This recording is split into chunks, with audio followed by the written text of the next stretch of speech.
عايز خصومات تاني؟ ازاي احضر نفسي اصلا لليوم ده؟ انا مش جاي النهارده اهزر. ايه احسن وقت ممكن العميل يشتري فيه من بره مصر بحيث ياخد احسن سعر؟ سؤال حلو جدا يا وليد على فكره، وجاي في ميعاده. لا دي بقى انا اسئلتي مع احترامي، انت خبير لا اقتصادي بس يعني واضح. اتفضل. ليه بقى في ميعاده؟ لان احنا في شهر 11 واخر جمعه في شهر 11 ده البلاك فرايداي، حلو. واللي بيحصل فيه خصومات زي ما قلنا قبل كده 60 و70%، وبتبقى خصومات حقيقيه بالكامل. فده احسن وقت تشتري فيه من بره مصر. انا كعميل وسط الاوفرز دي كلها، انت بتقول ان كله بقى بيبدا ينزل اوفرز في يوم واحد، ازاي احضر نفسي اصلا لليوم ده؟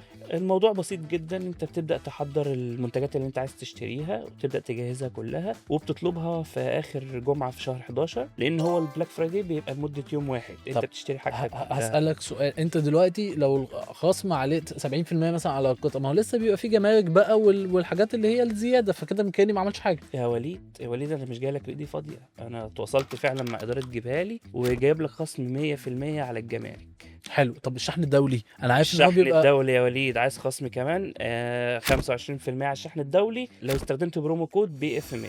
خلي بالك انت بتقول كلام انا مش جاي النهارده اهزر. طب والساعة؟ عليها خصومات برضه. ماشي هاخدها.